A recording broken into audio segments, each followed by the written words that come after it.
Hey guys, welcome back to the Daily Lessons podcast. Today is going to be episode number 38. And today we're going to be talking about raw talent. We're going to be talking about IQ as well.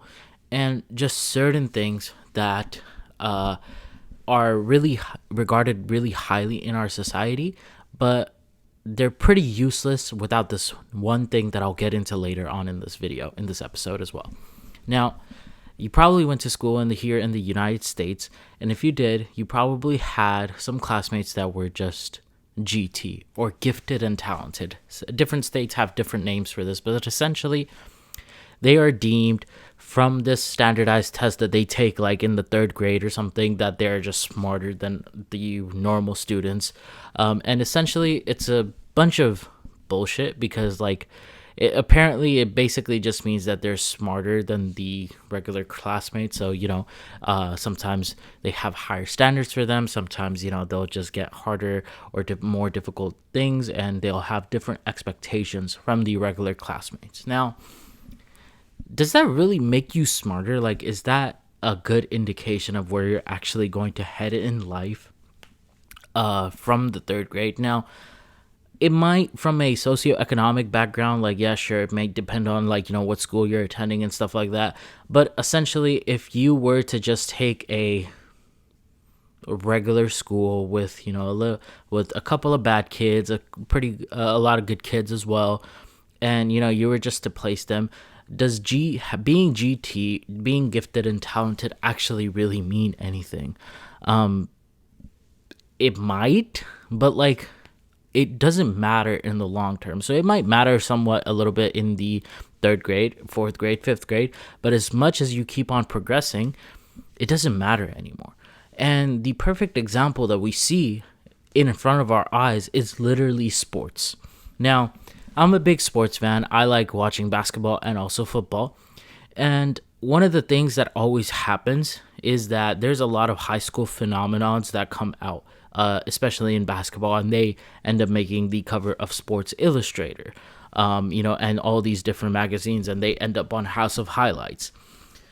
Only a few of them actually are able to make it to the NBA, or are even able to make the college teams, like the really good college teams. Now, here's what eventually starts happening, right? Let's say you're a kid and you're in middle school, and you're one of the top kids in middle school, okay? You have this knack for basketball or football or any sport that you could possibly think of.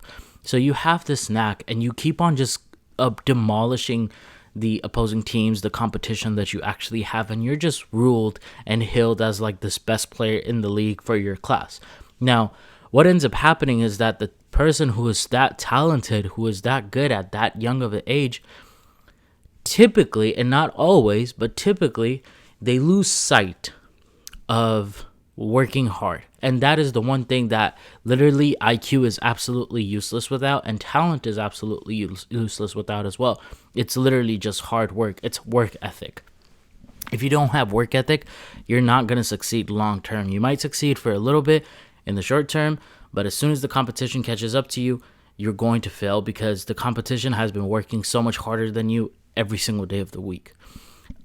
So once the competition actually catches up to you, because they've been working as hard as you or harder than you, then you cannot rely solely on your talent, because your talent, it has a limit to it. Your talent has a ceiling, and if you do not refine your talent, if you do not constantly work on this God-given talent, then you're going to be outworked by anybody, and people are going to outplay you and outmaneuver you in so many different ways, especially when things like height don't matter anymore, right? Maybe you were just abnormally abnormally tall when you were in middle school, but now that everybody's in high school or college, you're facing players that are just as tall as you. So what do you do then? You can't just play bully ball all the time.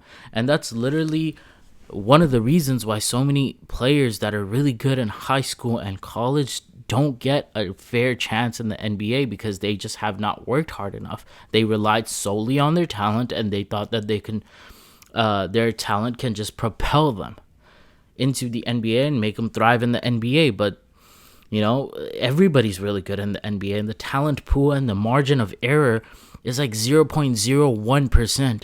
So anybody can be better than you on any given night in the NBA, and that's what makes sports so entertaining, because it's the competition of the best of the best.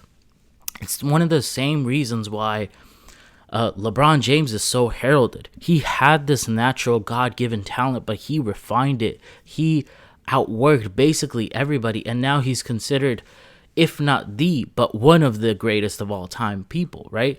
And okay, fine, you say that LeBron James is an anomaly, right? He was already gifted, with insane genetics. He was 6'8". He is 6'8". And he was just given all this God-given ability. What about a regular Joe? Have you seen Tom Brady? I mean, the guy, when he got drafted, he looked like he had a dad bod. And I'm not joking when I say that. He really did have a dad bod. But the thing is, even though he was the last pick in the draft, or he was a very late round pick, even though that was it, he outworked essentially everybody. And when he was given the opportunity, he led the team that he was on to 7 different Super Bowls. Or is it 8? No, it's 7. But those are just 2 of the greatest of all times examples. Like, Tom Brady is heralded as the greatest quarterback, not because he was bigger and stronger and faster and more talented than anybody. No, I could literally name like 5 quarterbacks throughout NFL history that were much better ball throwers than Tom Brady. Some of the even mediocre QBs today probably can throw the ball much faster and longer than Tom Brady.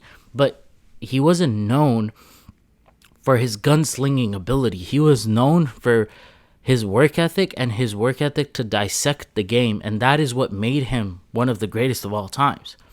Anybody could be smart in high school, and it kind of leads me back to this as well. Anybody can be smart in high school, okay? That does not determine the success that you will have in the real world. Anybody can get all A's in business school, okay? They can graduate with a degree in entrepreneurship or in, business administration. They are not going to succeed just because they're good at studying. You have to outwork your competition. And without your work ethic, you're going to fail. It doesn't matter what endeavor that you take in life. It could literally be only one other person competing against you, and you will fail if you do not outwork them. It doesn't matter how talented you are compared to them. If they outwork you, man, I got some bad news for you. And that is the one ingredient that you need in your life. Talented is overrated as hell. Hard work is always going to be underrated. Okay, you always should have a strong desire of figuring things out in your life, and that is what's going to make you successful at whatever you choose. And figuring things out of life comes from working hard. Figuring things out in life comes from thinking about problems constantly and not just relying on your talents to propel you to new heights. So make sure you're always working hard, because that is literally the secret ingredient as well, just to life in general, in any realm that you want to dominate in. Anyways, guys, I'm signing out. I'll see you guys in the next episode. Thank you guys so much for tuning in, and make sure you hit that subscribe button for me, because I make content like this every single day. So thank you guys. I'm signing off. Take care.